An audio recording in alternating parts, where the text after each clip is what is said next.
Good evening, all of you out there. We're delighted that you are joining us tonight for Candidate Forum number 3.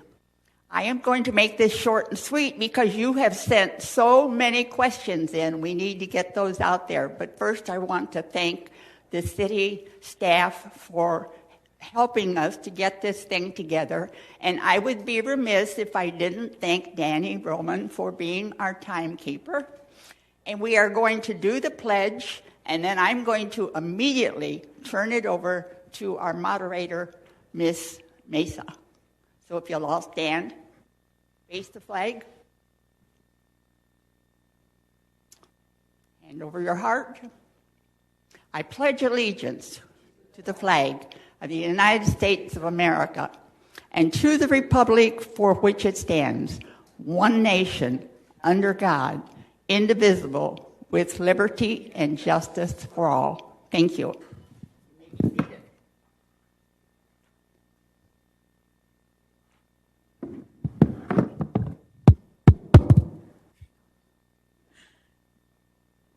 Good evening, West Covina residents, candidates, and guests. My name is Yesenia Miranda Meza. I am a community leader, advocate, and activist in the city of Pomona. And I'm very grateful to be invited here to be your moderator once again through the West Covina Improvement Association. So we're going to get started by you guys giving your personal, your opening statements. And just keep in mind that you guys have 2 minutes per person. And I don't mean to be rude or anything, but if I have to, I would cut you off if you go over your time, okay? So yeah, let's begin. Mr. Steve Bennett.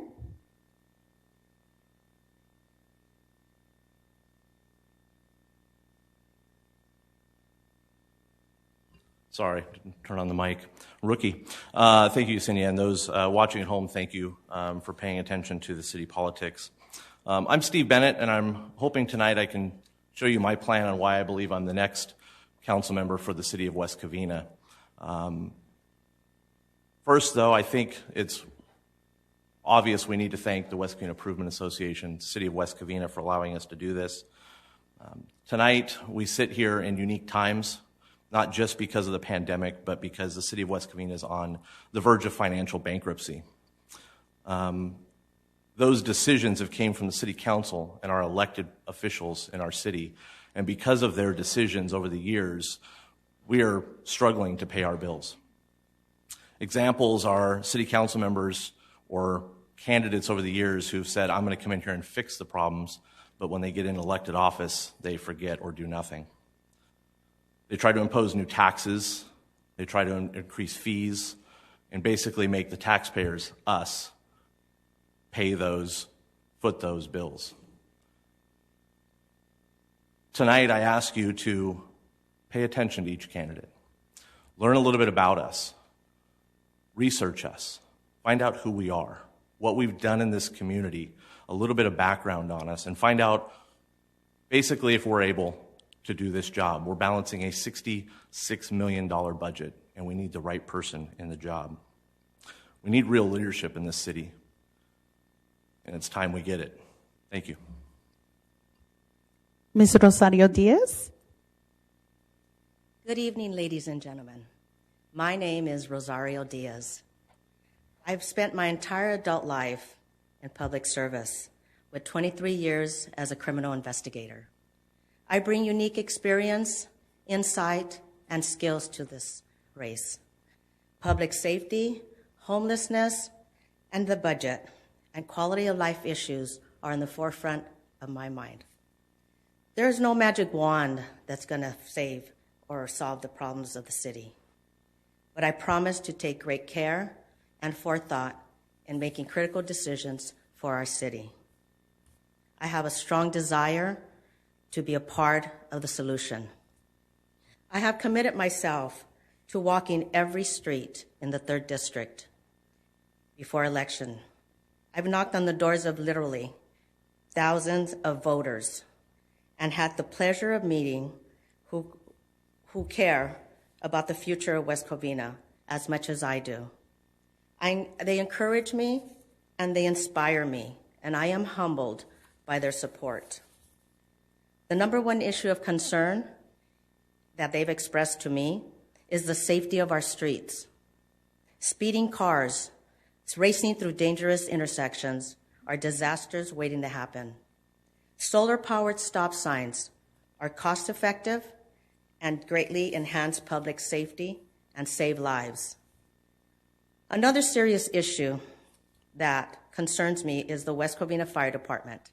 99% of the people I've listened to tell me they strongly oppose to switching fire to the fire department, county fire.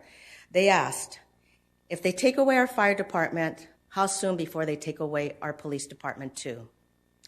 Not on my watch. Vote for Rosario Diaz. Thank you, Ms. Diaz. Ms. Colleen Rosati? Good evening. Thank you. I'm not an activist without a solution. I'm not a new kid that moved into the neighborhood. I'm not a name that appeared out of nowhere.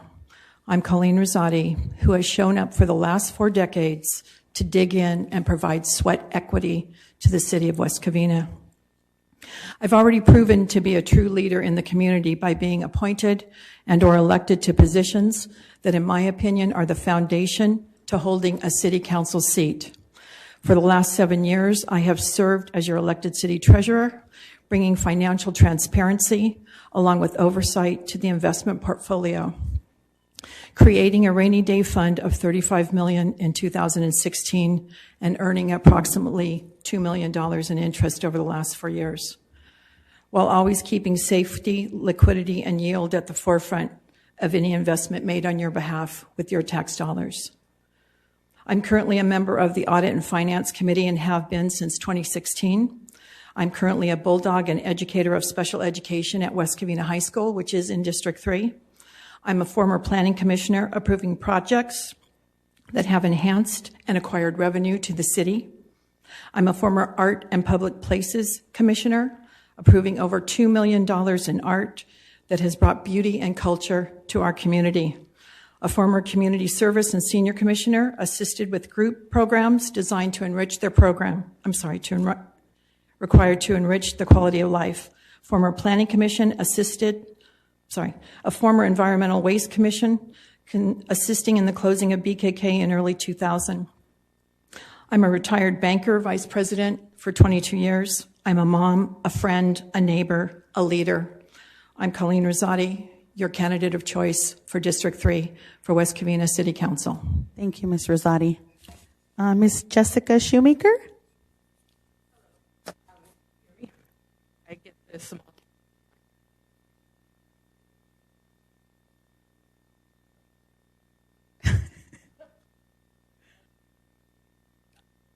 Thank you. Give us a second really quick.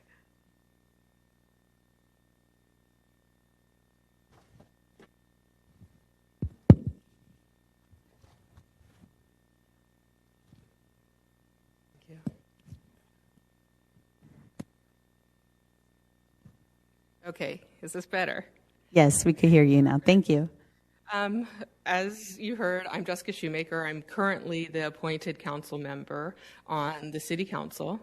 I have lived in West Covina for 30 years. I moved here with my parents when I was 9, so you can do your math and figure out how old I am. I was honored to serve on the West Covina Unified School District Board for 13 years and have been on the city council for 2 years.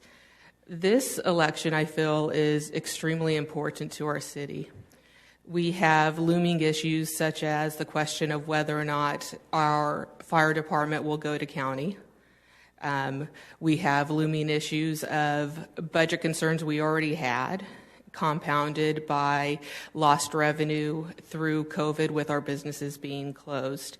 And it really calls for a candidate with the experience and knowledge in this type of work, and I am that candidate. If you want to see my real-world experience and my success stories, I recommend you drive around West Covina Unified School District. Look at the new buildings. Look at the state of the schools. That's my record, and a record that none of the other candidates can match.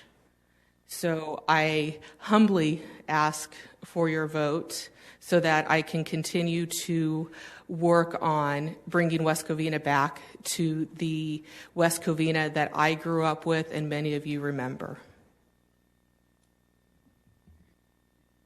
Thank you, Ms. Shoemaker. So now we're going to move on to our questions. The first question, Mr. Bennett, is on cell towers, and it states, companies such as AT&T, Verizon, and T-Mobile and subcontractors seem to have the advantage over the residents when it comes to adding cell towers throughout our neighborhoods. Some are encroaching onto our private property. Will you advocate for these companies to require the homeowner's permission prior to allowing them to place the latest technology?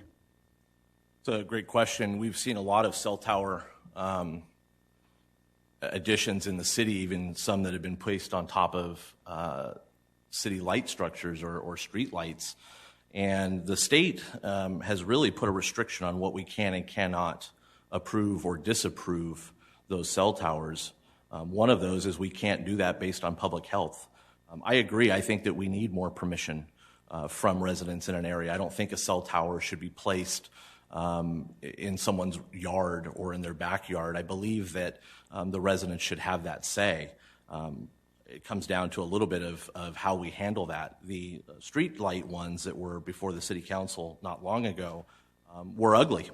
And, as a resident, I wouldn't want that on a street light in front of my house. So, yeah, I would definitely advocate for more say by the homeowners in that area, and definitely not approve anything that I believe would encroach on private property throughout the whole city, much less anything in District 3. Thank you. Ms. Diaz? Those towers are horrible. And I would ask that we do advocate against having those towers in people's backyards.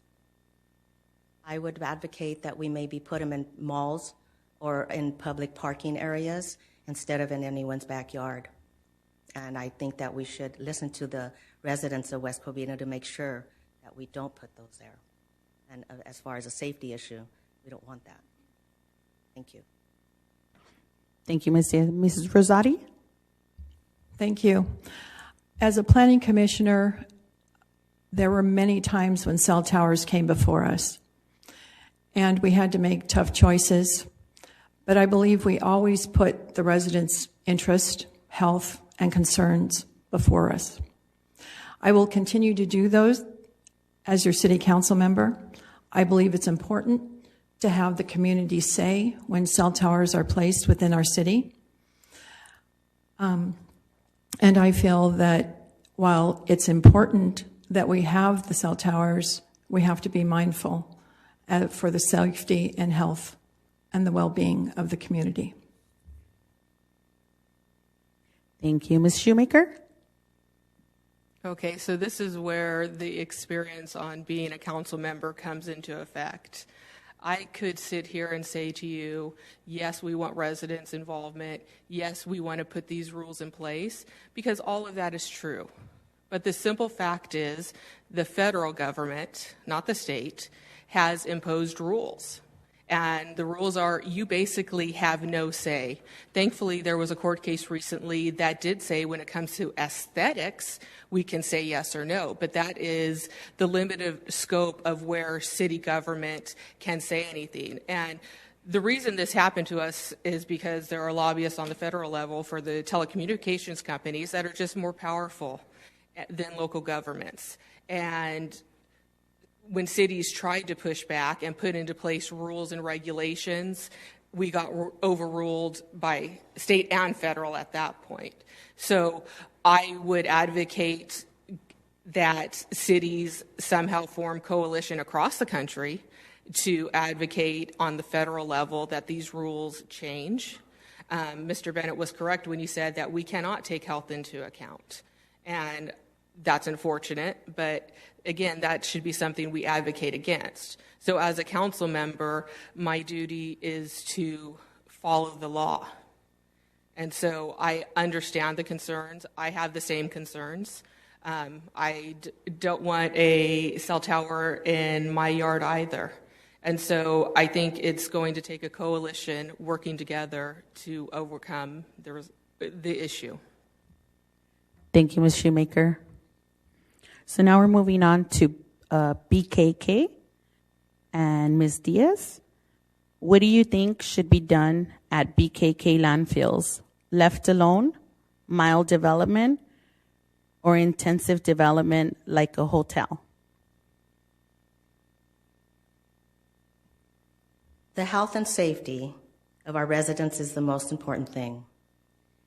There are many state and government agencies that oversee and share the authority over that property. No development can move forward without explicit approval by all of these agencies. Thank you. Ms. Rosati? Thank you. As former Environmental Waste Commissioner who assisted in the closing of BKK in the early 2000s, I have many concerns regarding the proposed project of Simpoli.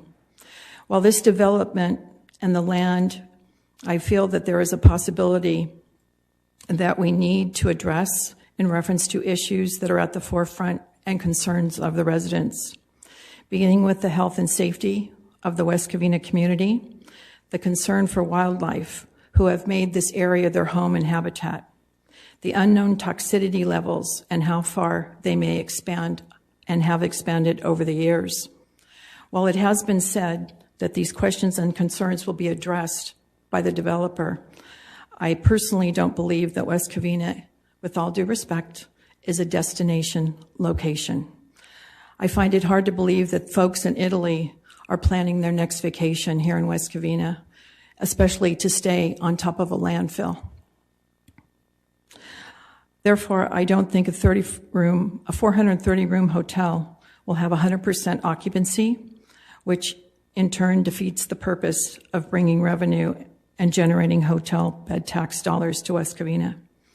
I feel it will not meet the expectations of the developer or the city. A suggestion is solar panels might be a good investment, possibly a training ground for public safety, where other public safety entities could use this facility for training ground and possibly pay a fee which would generate revenue for the city. Thank you. Thank you, Ms. Rosati. Ms. Shoemaker? Okay, so the part of West Covina I used to live in is on the north side of BKK.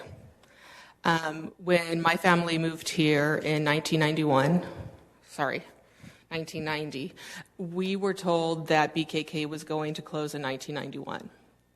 Then it became 1992. Then it became 1993. At that time, an organization formed called the Raccoons, Residents Against Continued Contamination of Our Neighborhoods. I was 9 years old when my parents got involved in this. And what they eventually had to do, because there was a majority on the council who did not want to close BKK because of its tax revenue, is file a lawsuit against the city. So I'm the only one up here who can say, hello?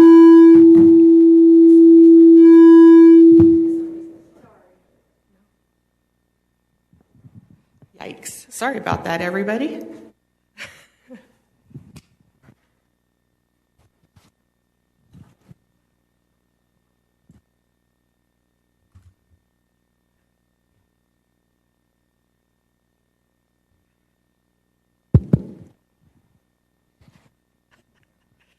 Thank you. Okay, third time's the charm. This is District 3's forum, so okay, let's try this. I'm going to put it a little further back. I think that's what's doing it. Okay, so my family's name is actually on the lawsuit that led to BKK being closed.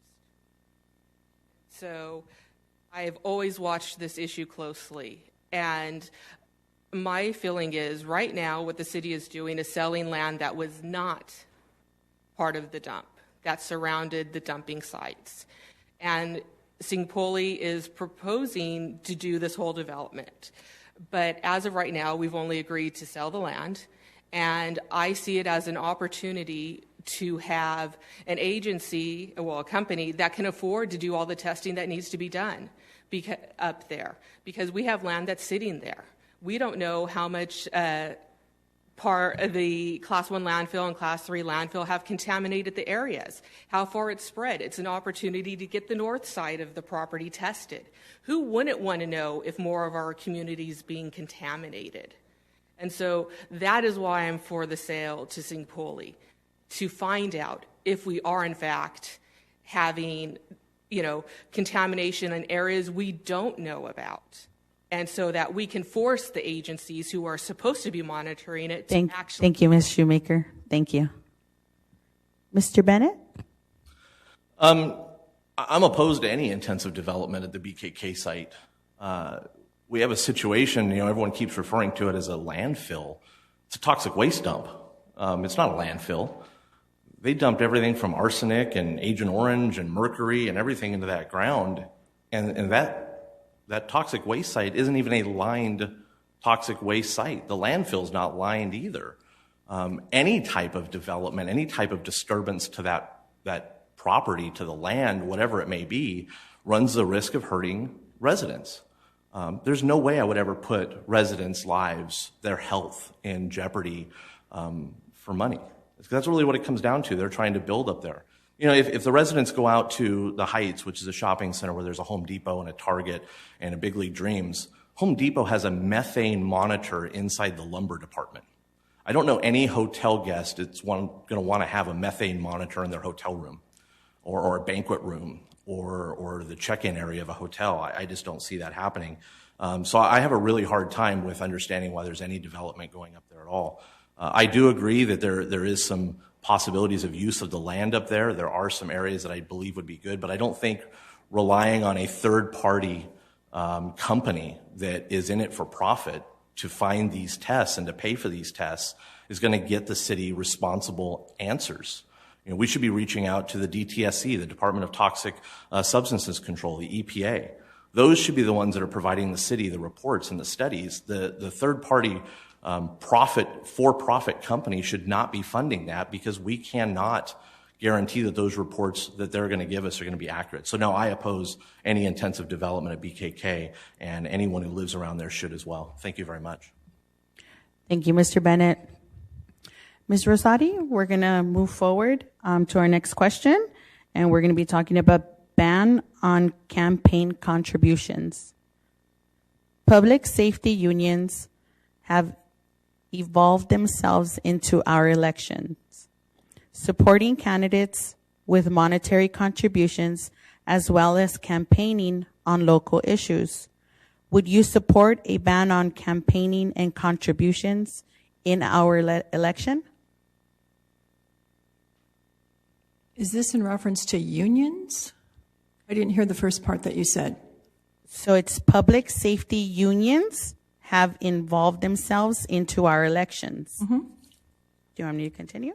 Can you repeat it again? Thanks.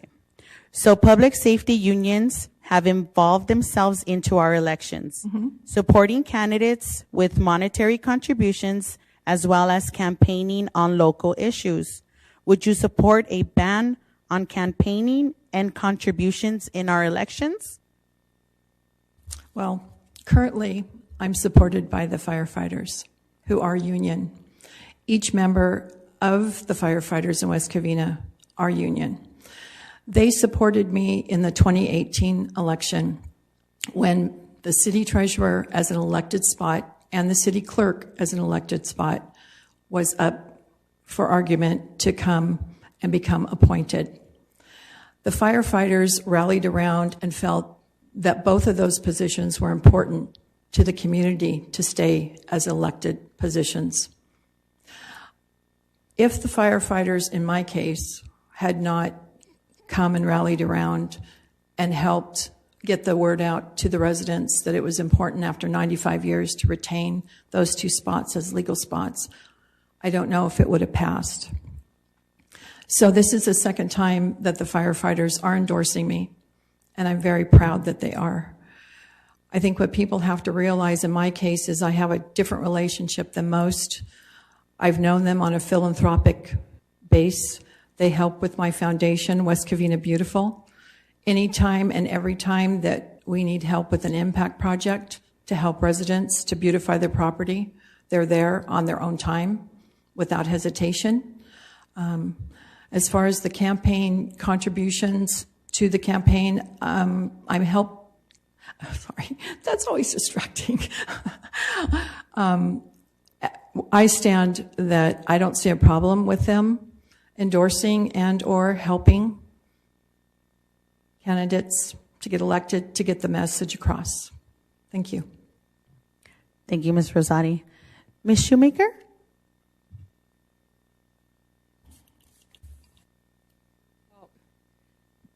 you hear me, or is it bad again? Okay, there we go. This is a complicated question because, when I was on the school board, there are a lot of teachers and classified staff that actually live in our community. And so when they give endorsements or not, it is community members speaking to us. In the case of public safety unions, I think it is important that they be allowed to have a voice, but when it comes to anybody having that much of a sway over the electorate, I am not for it, because then you get into allegations of buying an election. I mean, for the last 2 years, we've heard nothing but complaints from a former council member against a current council member on expenditures from the fire union. Right now, the fire department wants us to go to Los Angeles County Fire. So I can't imagine a worse time for them to be endorsing somebody. I mean, quite frankly, I was not talked to about an endorsement, and I would not have accepted endorsement because I am not in favor of us going to Los Angeles County Fire. So the other side of it is, quite frankly, it wouldn't be legal for us to ban the expenditures. So they're going to continue. I can just hope that residents stay educated and know who the donors are to individual candidates to offset the influence. Thank you, Ms. Shoemaker. Mr. Bennett? I actually support the idea of not allowing our public safety unions to get involved in the election. In 2018, they spent over $17,000 opposing a council member, as Ms. Shoemaker just alluded to. There's not a person in this room that's going to put $17,000 to $20,000 of their own money, or even possibly fundraise from residents that much money to put up a defense against that type of union influence. That's a lot of influence, and that's just one of the public safety unions that did that. Our city treasurer, who spoke a little while ago, she said she's endorsed by the fire department. She's also on the audit and finance committee, voted in favor of moving the contract to the city council for a vote.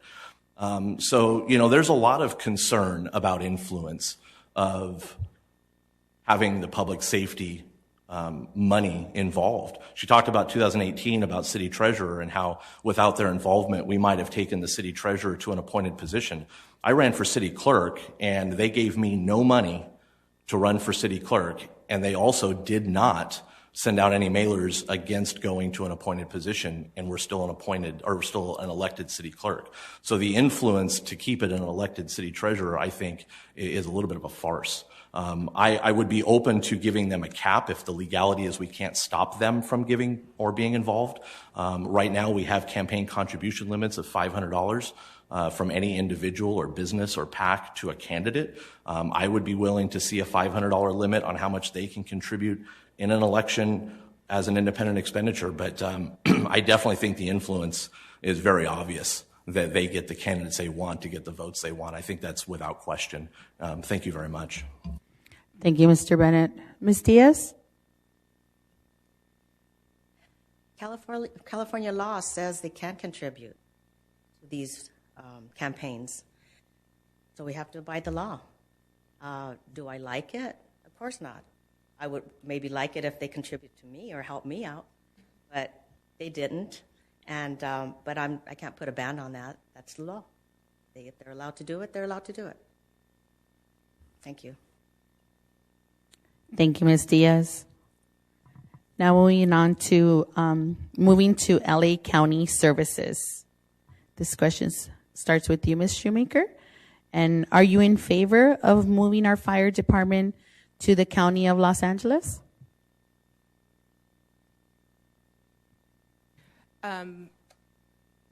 If residents have been able to watch the meetings where this has come up, I believe my position is pretty clear, and my list of questions I've asked that I've published is pretty clear.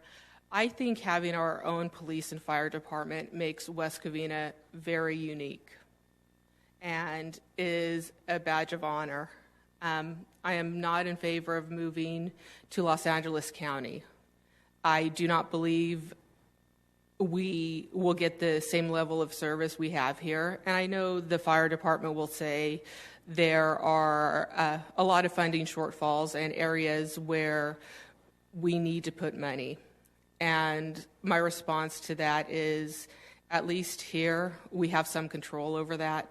When we go to LA County, we would be faced with their cost and no control over their costs. Yes, the firefighters themselves would be fine, but our community would not be fine. And that's ultimately what I'm here to look over, our community and our residents. I am not for longer response times. I'm not for higher bills. I'm not for ceding any more local control than has already been taken away. So no, I am not in favor of us moving to county. Thank you. Mr. Bennett? Thank you. Back in 1997, this is an old topic. There was a ballot measure called Measure B that was voted on by the people about keeping the West Covina Fire Department, because at that time, the same union that's trying to move to LA County Fire wanted to do the same thing. And over 60% of the voters said no. In campaigning and knocking on doors and walking through District 3, I have not met a person yet that is in favor of this switch. The biggest complaints are simply this: the response times are going to go up. I have an email here from one of the West Covina dispatchers that I got on a public information request, where they stated to their people that if the public asks about this possible switch, that calls coming into our dispatch center will be handled by our dispatch center, then transferred to LA County. That's just adding response time. That's one of the issues we have. We have a city manager who wanted to sign a contract, according to one of these emails, on July 1 and trying to supersede what's called LAFCO and asking for a board of supervisors to help speed this along. This is not a decision that the city residents want. This is coming from the Firefighters Association. This is coming from people who are looking out for their best interests and not the city. I do not support the move to LA County. I have not seen any numbers that make it right. They're proposing closing 2 fire stations, which I don't understand that, and they're saying it's better. But back a few years ago, when a city council wanted to close 1 fire station, they said that it's bad for public safety. So this is just talking out of 2 sides of their mouths, and I think they're trying to do it for their own best interests. And I think you see that they're trying to make sure that they have secured votes on the council to make that happen. This is a very dangerous topic because it hurts the safety of the residents. And I really hope that people pay attention to this, because I can tell you right now that I will not be voting in favor of this. I do not think it's a good thing. Thank you very much. Thank you, Mr. Bennett. Ms. Diaz? We must keep our independent fire department. 99% of the residents that I've spoken to during my walks have opposed this. They're concerned about going county, and they're concerned about the time frame and losing stations and having response times not met. Their plan calls for closing 2 stations and no staff increase. Will the service diminish? Will the response times increase? If we close our fire department, we'll never get it back. And my vote is no. I will not vote to go to county fire. Thank you, Ms. Diaz. Ms. Rosati? Thank you. Great question. First and foremost, I would like to clarify some misinformation. I want to make it perfectly clear that I am not in favor of the firefighters going county. What I'm in favor of is properly funding our fire department and keeping it intact. In June, the City Council asked the Audit and Finance Committee to review 3 different plans. One, a brownout. One, an ambulance service to take the place of our EMTs, and going county fire. In my opinion, there should have been a 4th option. How can we retain our fire department? How can we keep them intact? It has been said that I voted to disband the fire department and go county. I don't have that much power. We were requested to make a recommendation to the city council of one of these 3 proposals. After 2 hours, the meeting needed to move forward. Hearing 19 phone calls that came in, 15 in favor of going county, 3 in favor of brownout, and 1 that wanted to know if we were going to do the fireworks on 4th of July. Based on the information between the brownout, the ambulance, and going county, it seemed to us as a committee, and I was not the only vote because there were 4 of us, to recommend to the city council to go county. I want to reiterate, I am not in favor of going county. The firefighters are not in favor of going county. What I want to do is merely keep intact our firefighters, protect those that protect us. We need to come up with a budget. We have been fiscally... Thank you, Ms. Rosati. Sorry, thanks. Thank you. So now we're going to be moving on to our last question. Oh, okay. So we have time for more questions, so it's not our last question, but we're going to go back to you, Mr. Bennett. And the question is, if elected, would you abolish the ban on no fireworks in our city? It's a great question. No, I can't make a vote on that. I work in that industry, so I would have to recuse out of any decision related to fireworks. I work with close to 100 nonprofit entities that sell safe and sane fireworks in the state of California, and they do them in municipalities that allow it. They do not do that in municipalities that do not. So no, I would not abolish the ban. I wouldn't have a say in it because legally it's not allowed. So it's a pretty simple answer for me, and the answer is no. Thank you very much. Thank you, Mr. Bennett. Ms. Diaz? Could you repeat the question? Sure. If elected, would you abolish the ban on no fireworks in our city? That's a no. I will not abolish the ban. It's funny that we have a ban on fireworks, and fireworks are going on since June or May, and it's very disrupting for animals and for families and children, and so no. Thank you. Okay. Ms. Rosati? Absolutely not. I have 3 little Yorkie Terriers that were terrified. It sounded like a war zone. I kept thinking that it was going to stop. I would not vote to change the ordinance. Thank you. Thank you, Ms. Rosati. Ms. Shoemaker? It's also a no for me. While I believe fireworks are fun to light off and see, we are just too densely populated to have fireworks in West Covina. You know, for the first time in the 30 years I've lived here, somebody set the hill by my former house on fire with fireworks. And I live by the Galster Wilderness Park.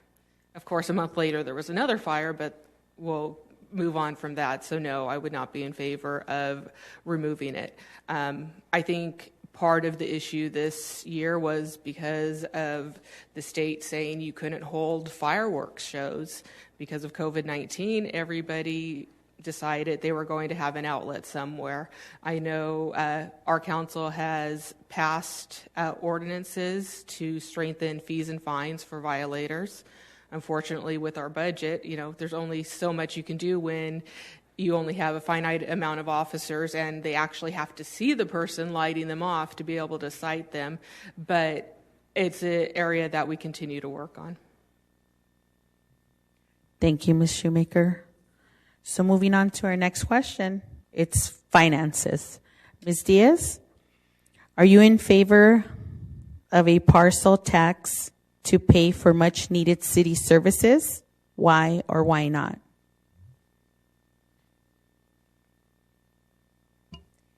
We already pay one of the highest tax rates in the nation. People are hurting. The residents of West Covina cannot bear the weight of another tax increase. The voters have spoken 80 to 20%, no new taxes. I will be inclined to vote for a tax increase. Raising taxes should be the absolute last resort. Thank you. Ms. Rosati? I don't think it's necessary to create a parcel tax either. I think there's other ways to generate revenue to the city. And I think going forward, we're going to see some of those ways come fruition. I've worked with the city manager and the finance director on many occasions and have suggested that we look into more grants. I actually did that in 2016 with the then city manager. It was an untouched opportunity for us. And unfortunately, I was told that we were in the process of doing just that, only to find out that we weren't. As a baby boomer who's looking at the other side of retirement, I don't want to impose any taxes on my property. I want to just live very comfortably and move on with my retirement all too soon. So no, that would be a no vote for me on a parcel tax. Thank you. Thank you, Ms. Rosati. Ms. Shoemaker? No, I would not be in favor of a parcel tax because that places all the onus on homeowners. And the homeowners who rent property will then place that onus on renters when rents are already high. I supported the bond for West Covina Unified in 2016. And the reason I was able to do that is because I was able to look at myself honestly in the mirror and say, there is no way to fund the facilities needed for education now without going out for a bond. We were fiscally responsible when when all other districts were shutting down schools, furloughing, firing teachers. We did none of that. We opened schools, we opened programs, we kept everybody employed. And so with this latest tax measure, I very clearly said that when the majority of the council passed a tax increase that a pay increase that another candidate here supported and I opposed, that I felt I had no choice but to support the sales tax increase because there was no way we could afford the salary increases that just happened. As I stand now, the city is in dire financial straits, but I would not throw the same support behind any new tax measure, especially a parcel tax, because I do not feel that the right people are in place to manage the city finances correctly. Thank you, Ms. Shoemaker. Mr. Bennett? The idea of doing a parcel tax is something that I will not vote for. I'm a homeowner in this city like a lot of people, and I'm not going to tax myself because we have a city that can't control spending. That's really what that's about, is it's a spending issue in the city. If we can control our spending, that would eliminate the need to have some form of a tax. Measure WC, for those who remember, in the city of West Covina, was voted on in March of this year, and it got an 80% voter disapproval. I was one of the co-leaders on that committee that fought Measure WC, on the No on WC committee. And we had a great group of people that were from all diversified backgrounds, political natures. We were neighbors, we were residents, we were friends, Republicans, Democrats, homeowners, renters, young, old. All of us got together and we had a common goal, and that was we did not want any more taxes in this city. And we had a great group of people that got together and got the message out. That tax was going back to the unions a petition that our public safety unions went around and gathered to put on the ballot. And there are people on this dais tonight as candidates who stood at this dais and said, needs and wants. What do we need? What do we want? Well, the honest answer is we couldn't afford the raise, and this city council that we have right now voted for 12% pay increases for our fire and police before we even had a tax. It was very unresponsible. I helped lead the effort against that tax. I'm very devout in that. I will not be supporting any type of a sales tax or a parcel tax at this time until we can control our finances. Thank you very much. Thank you, Mr. Bennett. Moving on to our next question, has to do with Athens. Ms. Rosati, the fee increase to Athens effective this year, approved by council in 2018. What can you do to control future increases in fees by Athens? Would you mind repeating that? The fee increase to Athens effective this year, approved by council in 2018. What can you do to control future increases in fees by Athens? Thank you for answering that question. Athens has an evergreen contract that was established many years ago by former leaders in the community. I have questioned the increase many times that Athens has imposed. I think that the council on the last increase could have possibly negotiated the percentage better than they did. I believe there was a resident who spoke up and advised them to look into negotiating that percentage, and I think it fell on deaf ears. I question the increase of my trash bill. I scrutinize it all the time. What I have found that they do offer, though, for those of us that are baby boomers, which I've already admitted to, is that there is a discount that we can get for those of us that might be on a fixed income. I think we need to do our due diligence when the contract comes up and really have a more formal conversation with Athens. Thank you. Thank you, Ms. Rosati. Ms. Shoemaker? The contract with Athens has long been a bone of contention with me. When it was approved with the 25-year evergreen on it, I opposed it. When there have been increases, I have opposed it.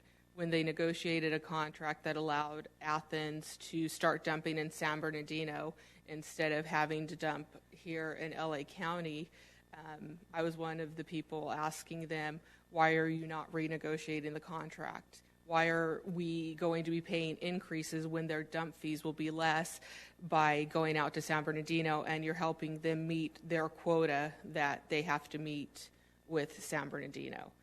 The councils at that time were not interested in doing anything with them. So I took my small voice when I was on the city council and basically picked apart their contract every time it came before the school board. But that was as much as I can do. I am interested in looking at it again. There have been changes to laws regarding evergreen contracts, and I would like to see what we can do about the contract. Thank you. Mr. Bennett? Athens, as people have said, is a ongoing long contract in the city. It's been decades probably now since the original contract was signed. Originally, it was a 15-year evergreen, and for those who don't know what an evergreen is where the contract renews for 1 year every year, so it's perpetually a certain year contract. In or around 2012, the council heard, it was brought up by a council member, and a majority on that council voted to extend that contract, I believe, to a 25-year evergreen contract. So I don't like their fee raises. I pay them like everybody, and whether you're on a fixed income or not a fixed income, those raises hurt you. I agree fixed income does probably need a little more help with it, but I'm not on a fixed income, and I hate seeing those raises. When you look at this contract, I don't know if we have a way to get out. As Ms. Schumacher pointed out, the Evergreen has some legal issues, and we've got to find out where the Evergreen clauses have changed in the law. But I do support reviewing that. I do support getting rid of it. One of the other caveats that a lot of council members probably don't talk publicly about is because when they did the 25-year agreement and they have several amendments, the city's now given back $1 million as a gift to the city for that contract. And so there's a lot of council members that are not willing to cancel that contract because, one, it'll take 25 years to go away currently, and two, when they do, that $1 million gift to the city goes away the year they cancel it. So for 25 years, it's going to sit there. So the issue is going back to campaign finance. Years ago, special interest was donating and spending thousands of dollars to get the votes they wanted. Now you understand why I don't want to see special interest with our unions be involved in our elections. Thank you. Thank you, Mr. Bennett. Ms. Diaz? Thank you. Obviously, there's a contract, and I think it's very simple. Once the contract's over, we have to renegotiate. We can't agree on increases. I see my bill go up. It seems like it goes up every 6 months. So that's something that needs to be renegotiated once it expires. Thank you. Okay, thank you, Ms. Diaz. And looking at the time and to respect everybody's time to get here out on time, we're going to go ahead and move forward. That was our last question. We're going to move forward to closing statements, and we're going to go ahead and start with Ms. Schumacher.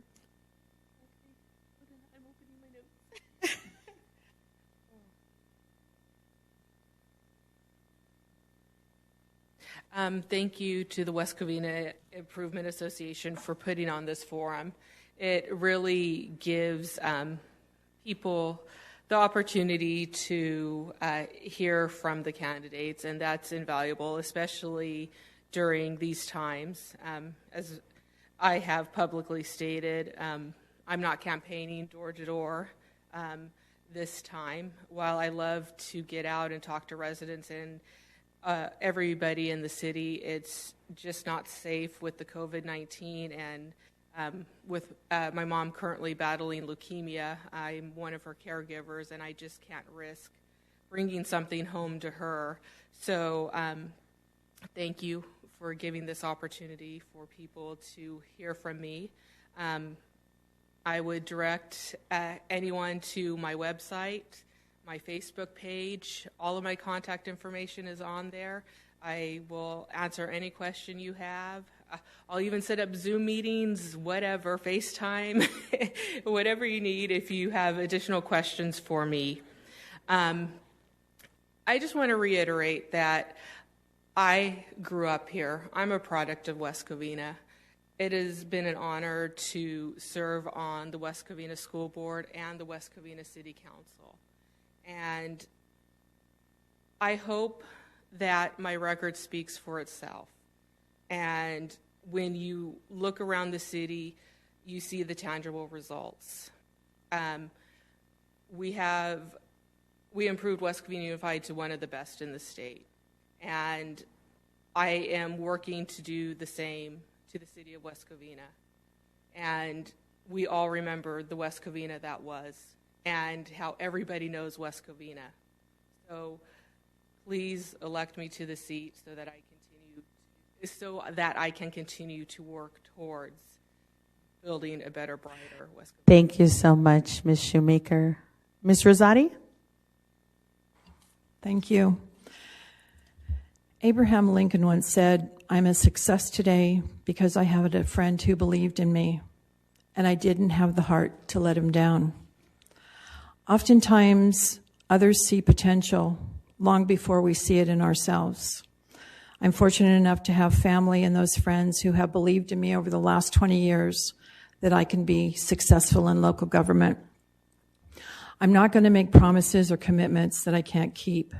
However, what I can promise and commit to is this, that I will take the knowledge and experience I've obtained over the last 20 years, and most recently as your elected city treasurer, and apply it to the city council position.